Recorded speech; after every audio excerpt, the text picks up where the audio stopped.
If you're one of those who'd rather stay up late and get up late, only to discover that your workplace doesn't fit your schedule, and you roll out of bed cursing the alarm clock every morning, maybe you could start with the little change of going to bed half an hour earlier than normal.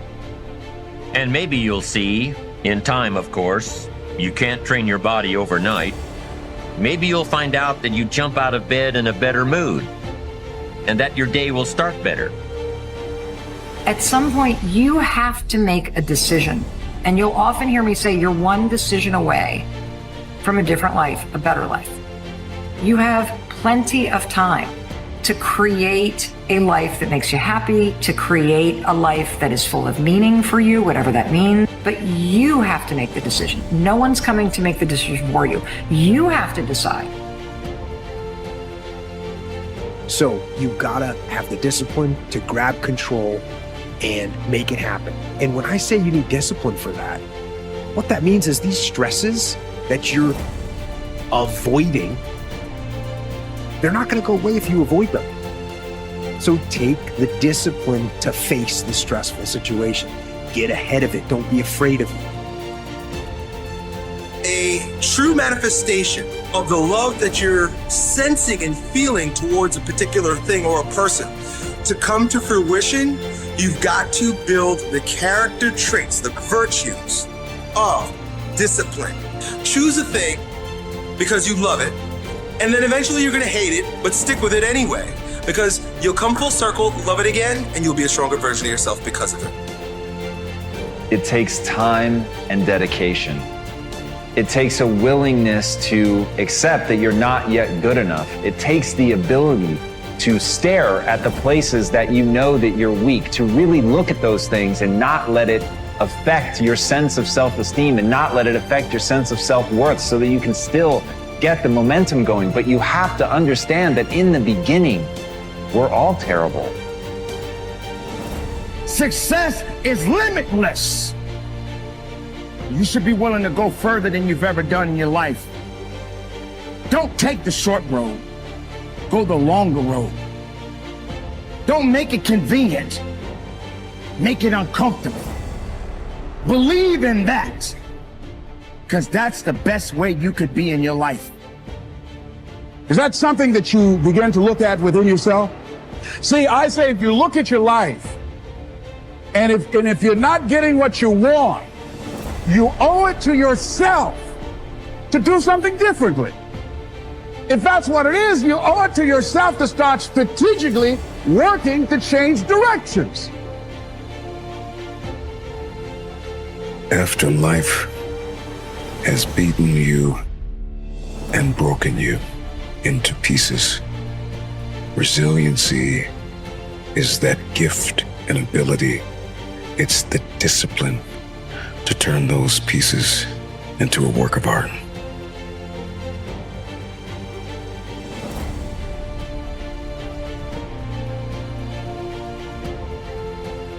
Rise before the sun. There is a reason many of the great women and men of the world, the great history makers, the great poets, the great philosophers, the great movement makers rose before the sun. There is a magic in the air at 5 a.m.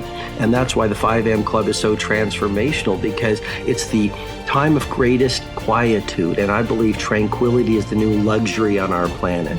It is a time of intimate creativity, because you've just been rested, your brain is fresh. There's very recent cutting-edge science coming out now. When you sleep, your brain actually has a mechanism to wash itself. When you wake up in the morning, your willpower is strongest. When you wake up in the morning, you've got a full well of mental focus, and we know that focus in our world is even more valuable than intelligence. And I could go on the benefits. I mean, you get up at 5 a.m., you've got the world to yourself. There's no crowds. You can think, you can plan, you can care for yourself in a world where so many people are so depleted.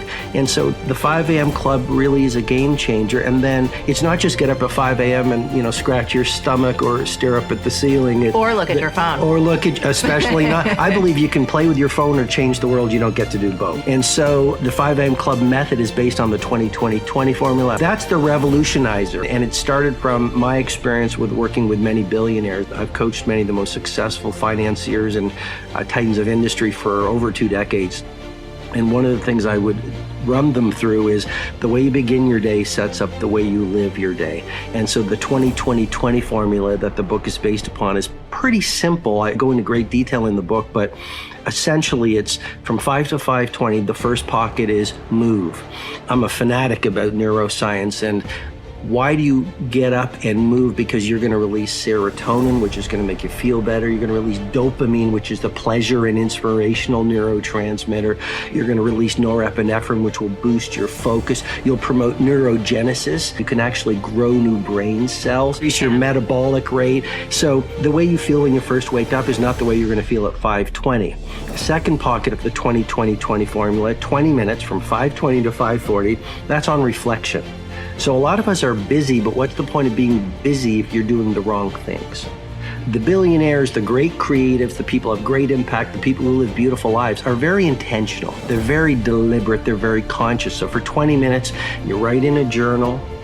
You can visualize, you can pray, you can meditate, you can simply contemplate how you're going to live your day, what you want to stand for during the day, for example.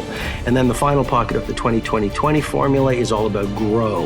And that's where you just read from a biography or a business book or a philosophy book. And so that's 20 minutes of growing, because I think we're most alive when we are growing. I believe the leader who learns the most wins. So that's in a nutshell the 20-20-20 formula.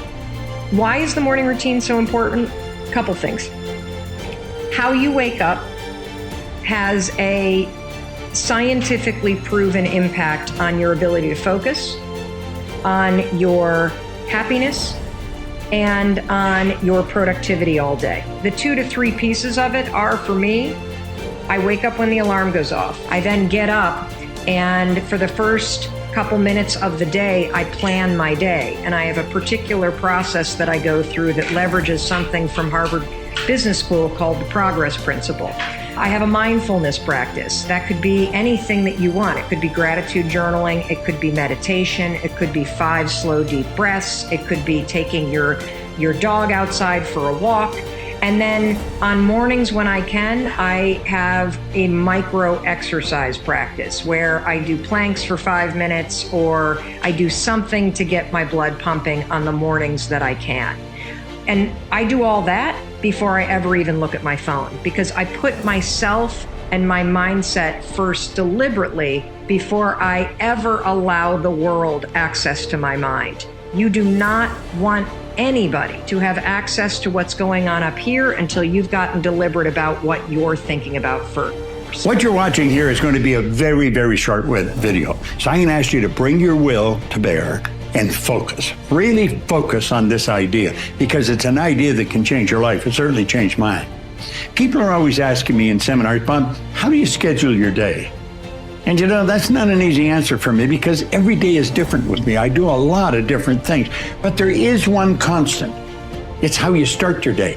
Earl Nightingale taught me that a long, long time ago. He said, Bob, it's not how you spend your days, it's how you start your day. You start your day off right, and everything is going to work in your favor. And you put 7 of them together, and you've got a very successful week. So he said, pick a good idea. Well, you know, I have a book here, How to Sell Yourself to Others by Elmer Wheeler. Elmer Wheeler was one of America's greatest salespeople. So I use that, and I just open it here. What we call manners. That's an idea, what we call manners. If I'm mannerly all day long, if I keep that in mind, I want to be mannerly with everybody all day long. That's going to help me. So I take an idea like that every morning, and I write it down, I put it in a piece of paper, carry it in my pocket, and that's an idea I'm going to work on all day long. If something goes a little wrong, I work on that idea, I take that idea. You do this and you're going to win.